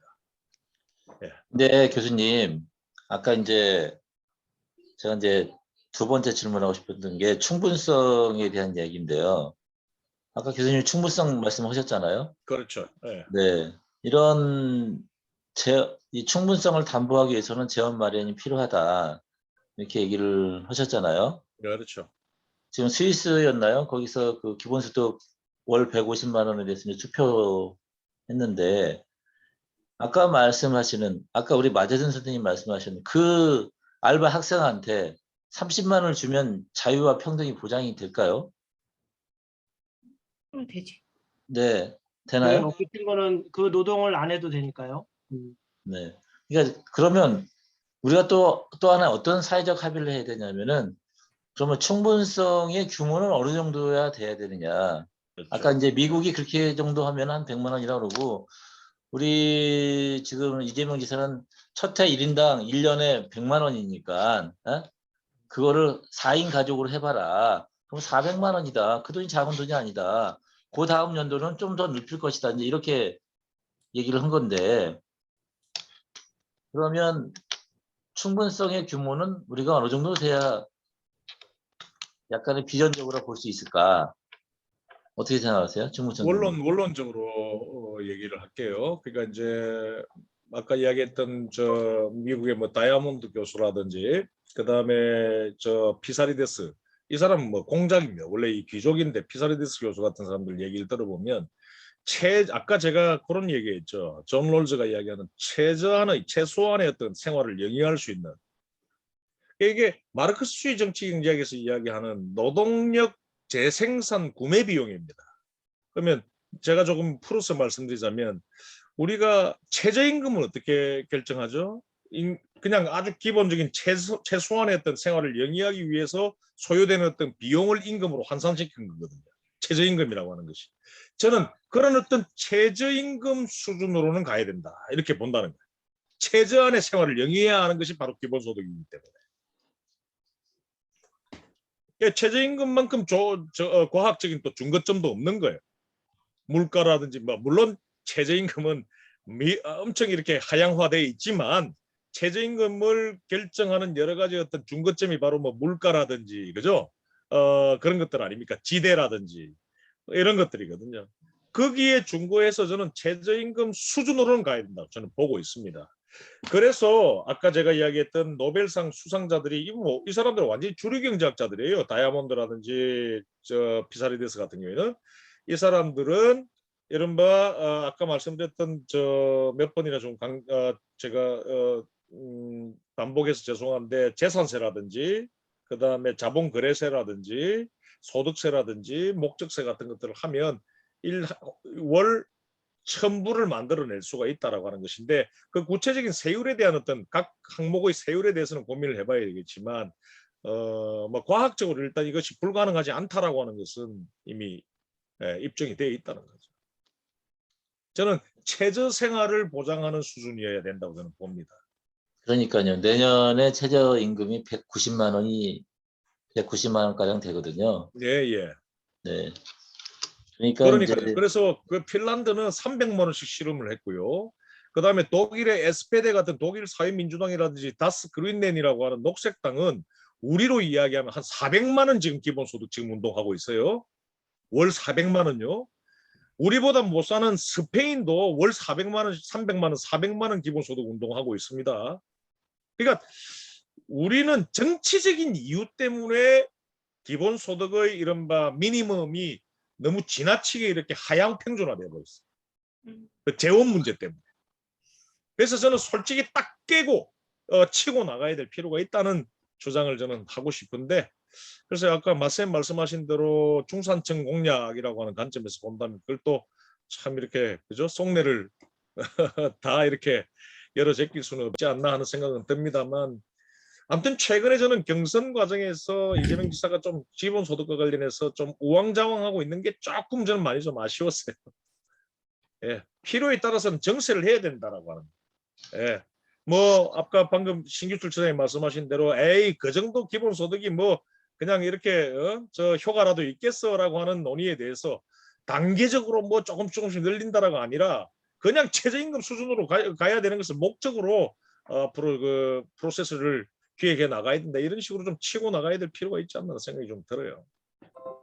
그 쉼터 아이들 같은 경우는 이제 한 2, 30만 원은 아이들 간식비밖에 안 되겠지만, 그 중위소득 대비했을 때 1인당 한 70에서 한 90만 원 정도, 그 중위소득의 40%인가요? 그래서 1인당 이 아이가 자립해서 나중에 독립했을 때 최소한 한 93만 원 정도를 갖고 있으면 좀 자립이 가능하다고 저희 쉼터 선생님들은 생각했거든요. 그래서 그 정도를 목표로 하고 그 이후에는 최저급여 수준까지 올리면 어떨까, 이런 생각도 듭니다. 예, 예, 예. 예, 저도 동의합니다. 근데 중요한 건 아까 제가 벨기에, 독일, 그다음에 이런 핀란드 이런 얘기들을 하면서 심지어는 월 400만이나 되는 기본소득을 제도화할 것을 주장하는 그룹들이 있다는 말씀 드렸죠. 여러분 잘 아시다시피 독일 SPD 같은 게 유력 야당이잖아요. 사회민주당, 그죠? 근데 그들은 이런 방구도 사회복지를 후퇴시키자, 사회복지 비용을 감축시키자는 얘기하지 않습니다. 그러니까 새로운 어떤 추가적인 재원으로 월 400만 원의 기본소득을 얘기하고 있거든요. 그러니까 그들의 계산은 과학적인 것으로 잘 정평이 나 있는데, 앞서 말씀드렸던 그런 제가 이야기하는 그런 어떤 정세와 목적세 신설로 충분히 가능하다는 결론이 나오고 있다. 근데 이제 저도 질문 하나 좀 드리고 싶습니다. 제가 지금 뭐 여기 안에 이렇게 비추기가 좀 그 상황이 그래서 사진을 띄운 것을 좀 양해 부탁드리고요. 교수님 강의 잘 들었습니다. 근데 이제 방금 주신 말씀, 어떤 나라에서는 이제 월 소득 300만 원, 400만 원대의 기본소득 운동도 지금 하고 있다라는 말씀을 주셨는데, 그건 지금 뭐 아이디어 차원인 거죠? 그리고 아직 뭐 이렇게 구체적으로 한 것이 아니고 그렇게 하고자 하는 바람이 있는 것인 아니 거죠? 뭐 그리고 실제로 제도화된 건 아니고요. 그럼 그렇죠. 당연히 그러합니다. 예, 예. 그리고 이제 그러면은 과거에 기본소득을 이제 그 실험적으로 실시해 본 나라들이 한 두세 개 나라가 있다고 들었습니다. 그리고 그 나라들에서 실제 해본 결과 좀 아니다. 그래서 이제 결국 다 그만뒀다는 걸 전 얘기 들었어요. 그런 것을 생각해 본다면은 우리가 만약에 기본소득, 저는 이거 들으면 참 꿈 같은 얘기고 정말 될 수만 있다면 참 좋겠습니다. 근데 이거는 국가의 큰 틀을 바꾸는 큰 그 변화인데 이런 것을 어떤 그런 실험을 해보지 않고 바로 이 실행을 해도 큰 탈이 안 생길지, 그리고 이런 큰 제도가 바뀔 때는 여러 가지 우리가 생각하지 못했던 그런 부작용들과 반발들이 나오게 되는데 그걸 얼마나 이제 다 빠짐없이 정교하게 따져봤는지 그런 것들이 좀 걱정이 되고, 그다음에 이제 그 많은 재원이 필요한데 그 탄소세나 뭐 토지세나 또 빅데이터세나 이런 것 등등 하면 이제 물론 재원을 확보하기 위해서는 그런 지금까지 없던 그 어, 세금을 걷어들여야 될 텐데요. 그 조세 저항이 만만치 않을 거라고 생각이 됩니다. 그러면 또 이런 경우도 저는 이제 너무 그 어린애 같은 상상일지 모르지만 이런 어, 단순 무식한 상상을 해보는데요. 당신들 그 토지세 얼마 내, 또 탄소세 내, 그렇게 하다 보면은 이제 그 기본소득에 들어가는 재원을 충분히 조달하기 위해서 이제 고율의 세금을 이제 받게 되고요. 그러다 보면은 이 기업을 하는 사람들이 나는 그렇게 세금 내고는 못 하겠다. 내 땅 가지고 가시고 나 세금 안 낼 테니까 내 땅 가지고 가서 저 국가에서 이걸 운영을 해달라. 또 나도 공장 운영 못 하겠다. 그러니까 그렇게 될 경우에 그걸 모든 것을 다 이제 국가에서 떠안아서 이걸 해야 되는 것인지 그것이 이제 좀 궁금하고요.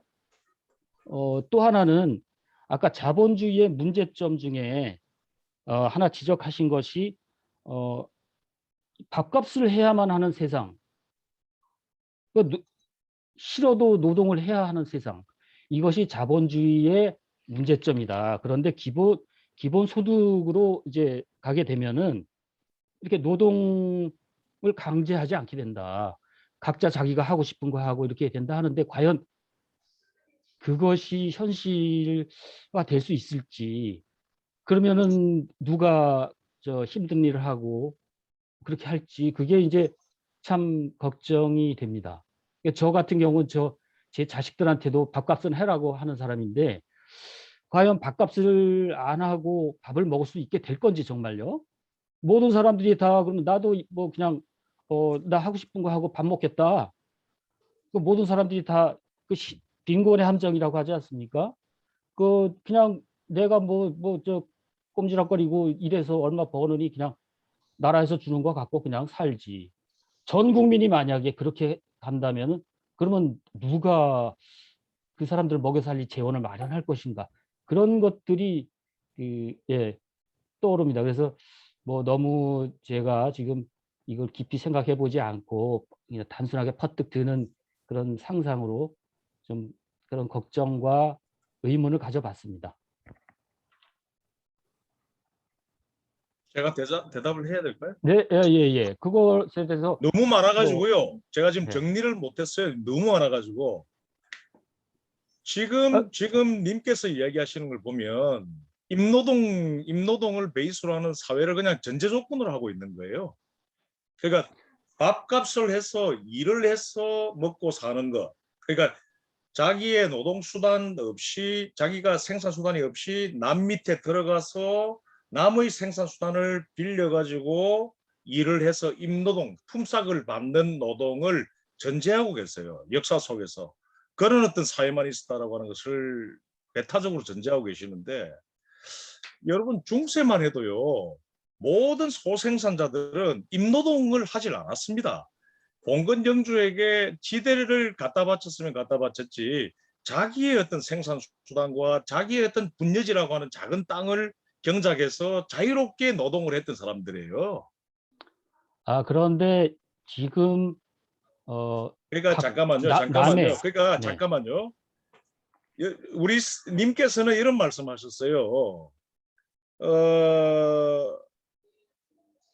이 사회에서 밥 먹고 살기 위해서는 일을 해야 되는데 그걸 안 하면 어떻게 되느냐? 네. 안 하는 비율이 커지면 커질수록 좋죠. 예를 들어서 기본소득을 통해 가지고 아까 예를 들어서 최저임금 정도의 어떤 그런 부분은 기본소득을 통해서 충당하고 나머지 부분은 먹고 살기 위해서 임노동을 한다고 하십시다. 그러면 인민의 어떤 자유시간의 어떤 그런 비중은 커지잖아요. 그러면 지금 현재 100%가 피자율 노동인 것에 비교하면 한 30% 정도는 자유시간을 영위할 수 있는 시대로 시프트했다. 그러면 전자보다 후자가 훨씬 더 행복한 사회 아닙니까? 예. 이제 제가 교수님 말씀 듣다 보니까 이제 어떤 생각이 드냐면은 그러니까 사회라고 하는 건요. 저도 잠깐 말씀드릴게요.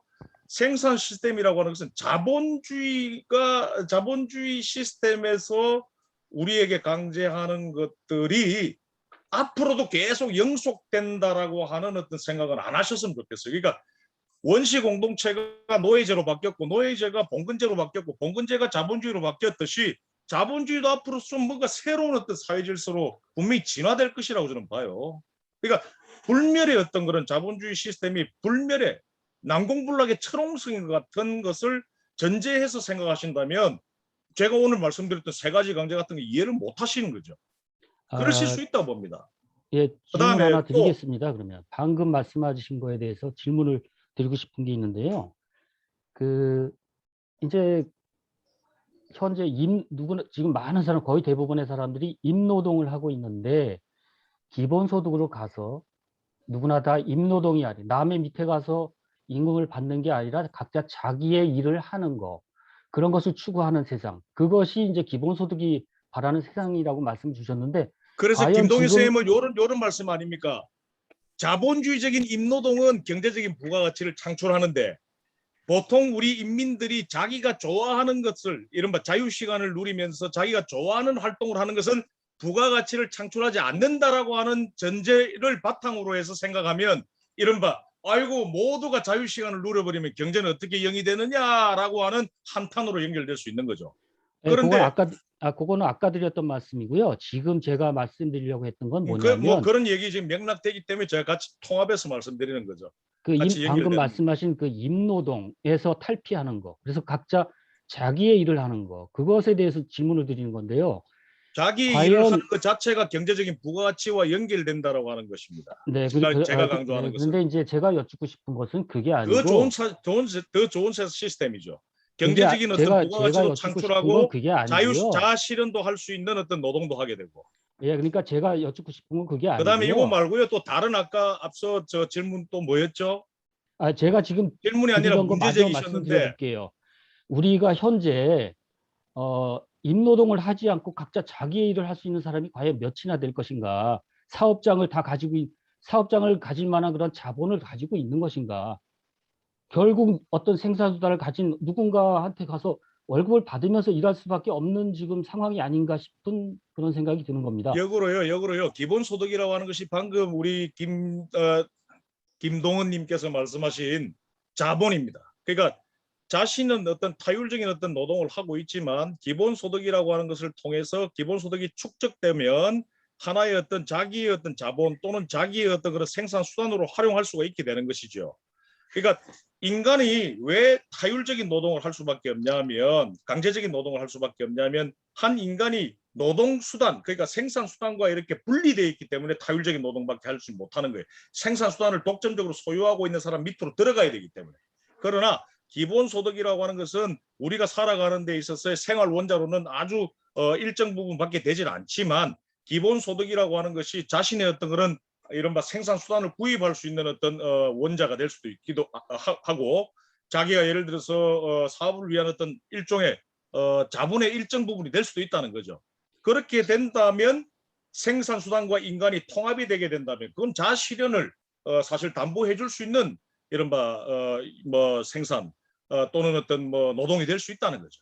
저는 그 아니, 생산 수단이라는 것이 결국 네, 쉽게 얘기하자면 이제 가게를 차리거나 네, 김동현 공장을 선생님, 세우거나 이런 건데요. 지금 이제 두 분이 잠깐만요. 제가 하던 충분히 말씀 좀 먼저 말씀을 끝내고요. 하셨으니까 과연 기본소득 월 8만 원씩 받아서 누가 그 돈으로 모아서 가게를 차릴 것인가?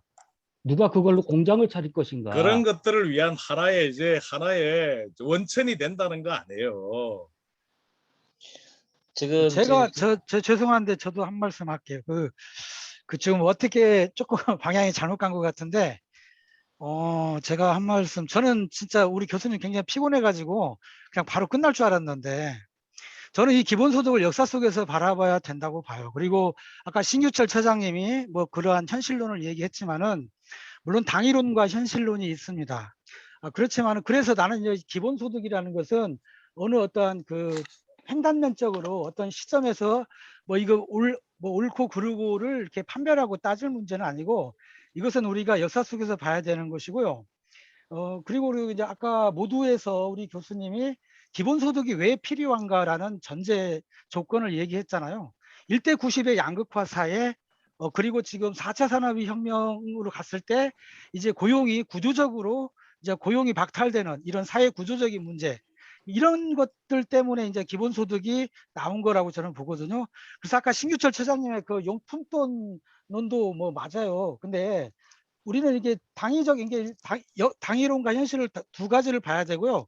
그래서 이제 기본소득을 우리가 현실에 구축을 하기 위해서는 어떤 우리 한 이데올로기 싸움, 철학의 싸움, 그리고 어떠한 운동적 관점에서도 접근해야 된다고 보는데 그 하나의 기술적인 차원에서 제가 좀 이해를 하나 듣게 아까 이재용한테도 돈을 주고 가난한 사람한테 돈을 주는 거에 대해서 그게 왜 저기 뭐야 정당하냐 뭐 이런 얘기도 했는데 사실 그것은 우리가 과세 기술로서 그 다 해결할 수 있는 문제가 있어. 예를 들어서 과표의 기준에 따라서 공제 제도를 갖다가 운영해 가지고 뭐 그 부분은 그 어느 표준이 뭐 기본 그 과세 표준의 기준이 어느 정도 이상인 사람은 공제에서 배제한다거나 그건 제가 세무쟁이에요. 그러니까 그건 그 기술상으로 다 그것은 처리할 수 있는 부분인데 이제 뭐 소득 그 재원의 문제가 나오는 것 같아요. 뭐 재원의 문제가 이제 화두가 되는데 사실 우리나라 조세 정의는 그 실질과세의 원칙이 이루어지지 않다고 봐요. 그래서 조세 정의 말 그대로 그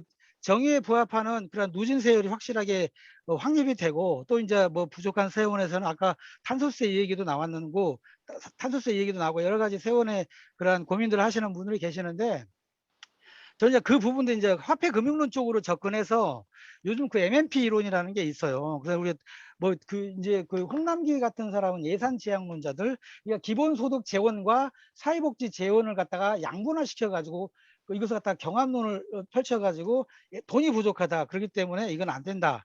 굉장히 우리가 거기 먹혀드는 지점들이 있거든요. 그래서 이제 요즘 발신되는 MMP 이론도 있고 그 우리나라 총통화량을 좀 생각해 보면은 우리나라 30대 재벌이 가지고 있는 사내 유보금이 천문학적인 숫자거든요. 그럼 이런 것들을 사회적으로 어떻게 풀어내 가지고 이걸 갖다가 어떤 조정해낼 것인가 이런 좀 거시적인 부분도 좀 바라봐야 되는 지점도 있다고 보고요. 아무튼 이것은 철학적으로 봤을 때 기본소득은 그 저기 뭐야 인간의 존엄 그리고 인간의 가치 거기서부터 어떤 철학적 어떤 근원을 찾아야 된다고 보고요. 아까 말했듯이 그런 역사적인 관점에서 봐야 된다. 아까 이제 조금 전에 말씀하신 분이 굉장히 고차가 된 그 현실 속에서 막 자꾸 이렇게 저 얘기를 전개하시는 것 같은데 우리 기본소득을 얘기하는 그 전제는요. 그 전제는 다 있잖아요.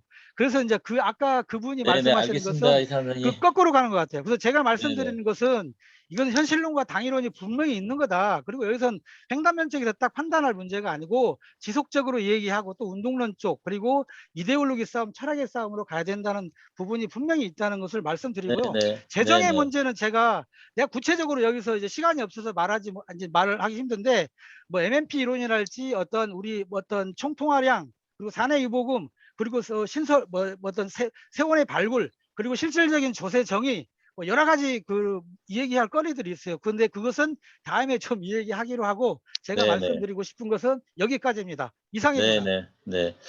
근데 이제 제가 이제 사회복지 운동을 한 10 몇 년 해왔는데, 지금 이제 저희는 지금까지 지금 이제 이 모임의 이름이 보편적 복지국가 모임이에요. 지금까지 우리는 보편적 복지국가 운동을 쭉 해왔어요. 제가 한 10 몇 년을.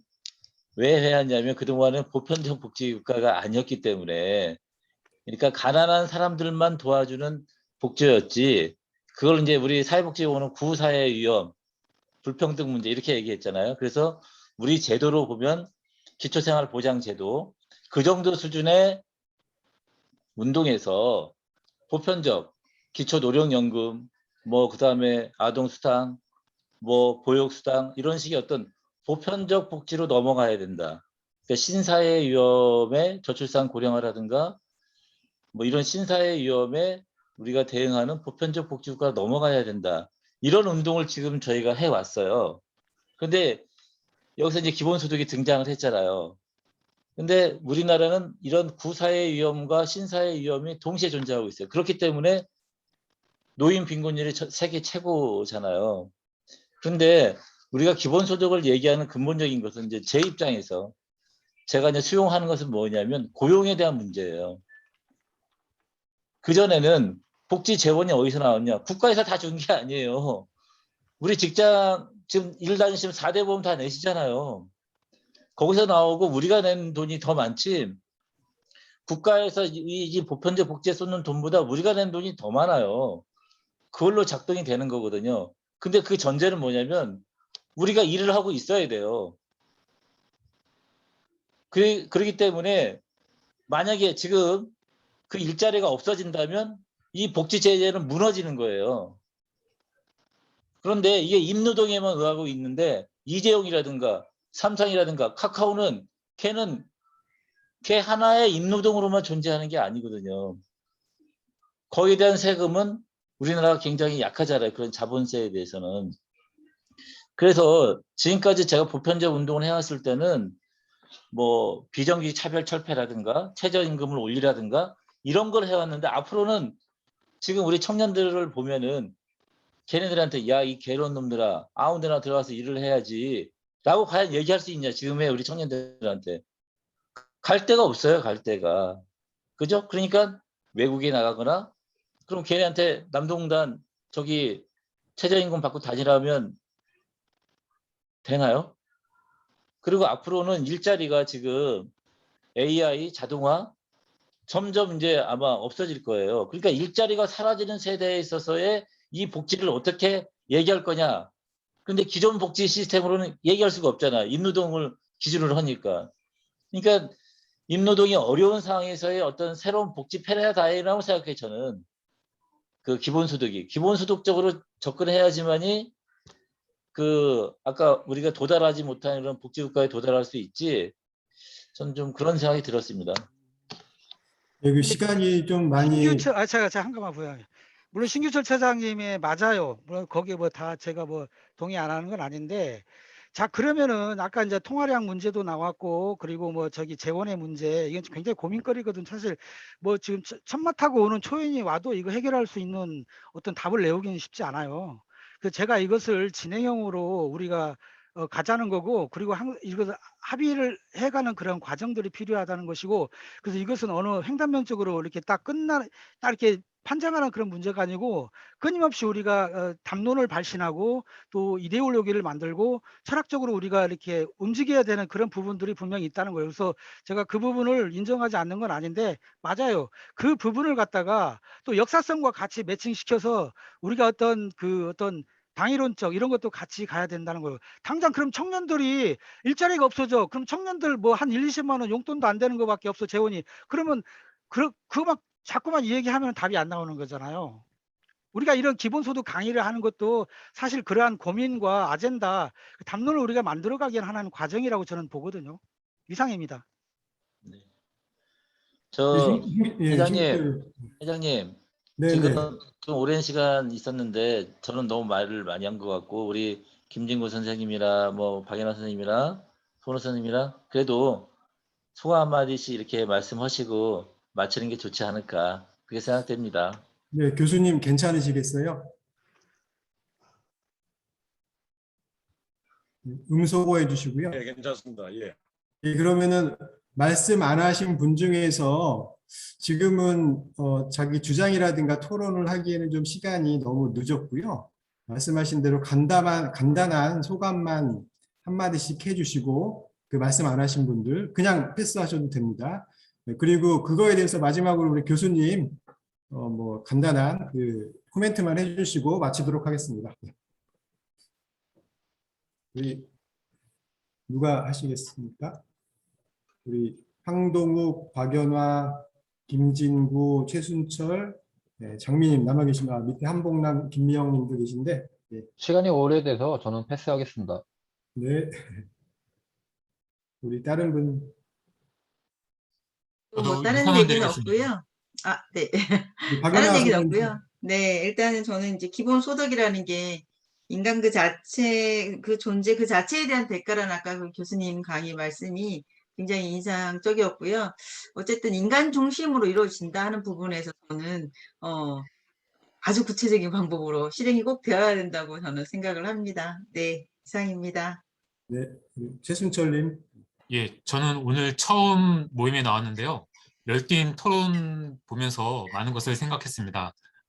앞으로도 잘 부탁드리겠습니다. 감사합니다. 우리 김진구 선생님. 네, 음소거 해주십시오.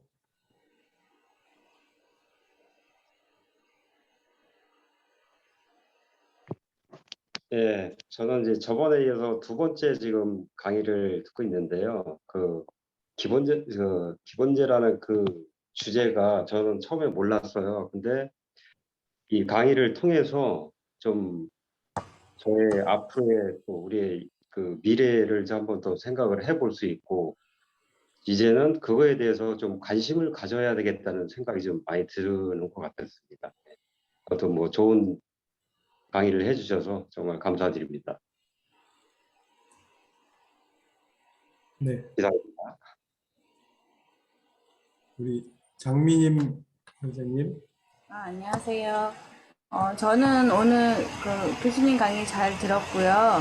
그 교수님 강의를 들으면서 기본소득에 대해서 검색을 딱 했는데 어제 뉴스로 숭실대 경제학과 교수가 기본소득은 탈레슨, 증세를 위한 탈레슨,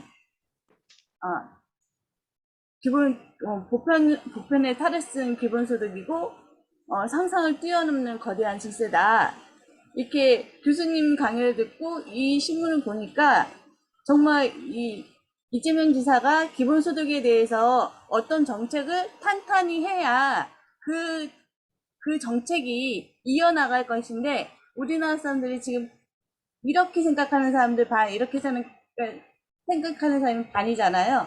그러니까 저희가 토론으로 인해서 이재명 지사한테 제시해야 할 부분은 보편의 탈레슨 기본소득이 아니고 거대한 증세가 아닌 그런 뒷받침이 될 정책적인 제안을 부탁드리는 바입니다.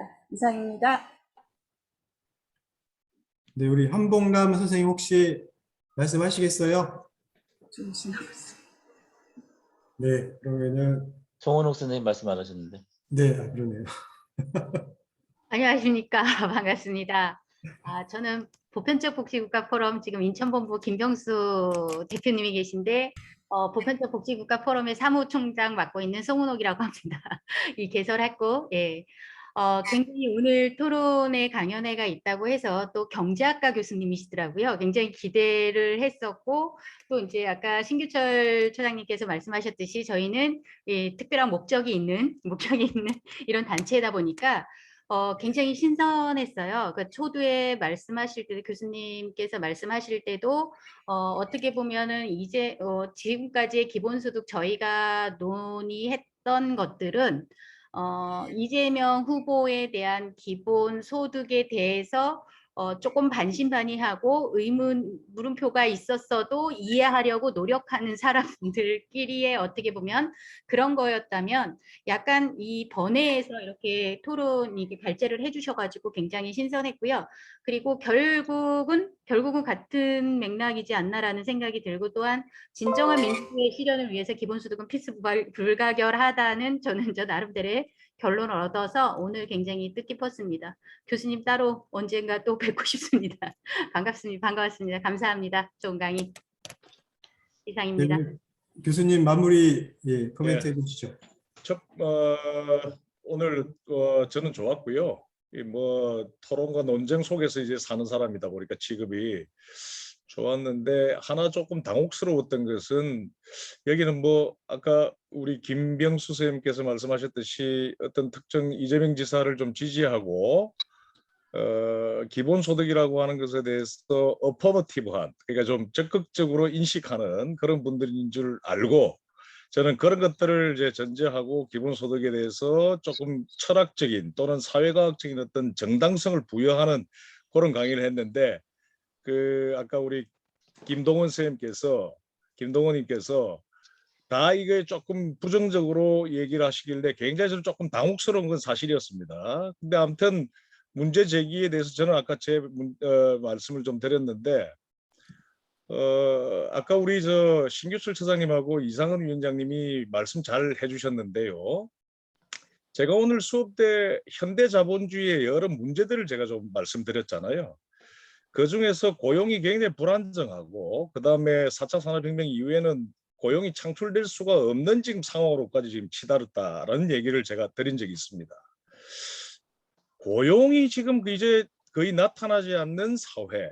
지금 우리 눈앞에는 지금 고용이 어느 정도 발생하고 있고 일자리가 나타나고 이렇게 좀 취약한 일자리지만 그래도 좀 취업해 나가는 사람들이 있기 때문에 고용이 이렇게 전제되어 있는 어떤 사회로 여러분들이 인식하고 있지만 앞으로 4차 산업혁명이 본격화되고 그것이 심화되면 심화될수록 고용이 있는 것이 오히려 이상해지는 그런 사회, 조금 희소성이 있는 사회가 되어버릴 거예요.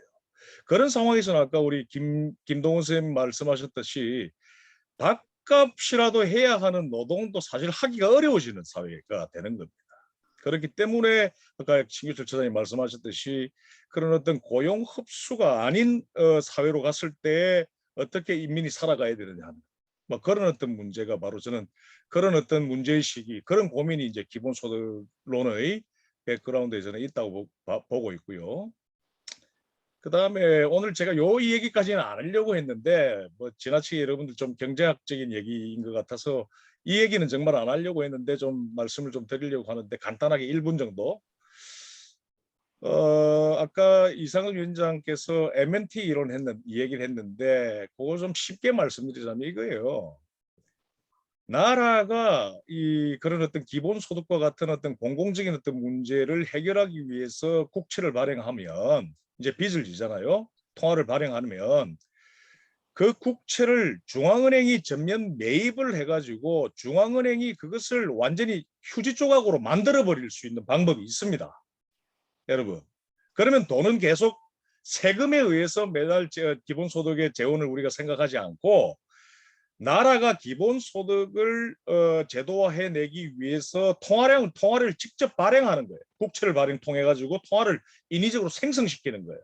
그러면 그것을 중앙은행이 국채를 사들여가지고 그것을 없애버리면서 상각을 시키는 방법이 있습니다. 대신에 엄청 늘어난 어떤 통화량을 어떻게 감당하느냐, 그 통화량 때문에 나타나는 부작용은 바로 인플레이션 문제거든요. 그 인플레이션을 중앙정부가 잘 관리하고 모니터링하면은 제가 볼 때는 80조, 100조, 150조 뭐 심지어 지금 미국의 MMT론자들은 약 우리 돈으로 500조까지도 충분히 이 발행해낼 수가 있다고 그러거든요. 그런 것들은 제가 사실 오늘 말씀을 안 드렸지만 제가 볼 때는 그 화폐에 대한 어떤 패러다임의 전환, 그 다음에 통화의 어떤 그런 발행권에 대한 어떤 우리의 어떤 인식의 전환 같은 것들을 가지게 된다면 재원 문제는 제가 볼 때 굉장히 유연하게 저는 논의할 수 있다, 저는 그렇게 보고 있습니다. 예, 이상입니다.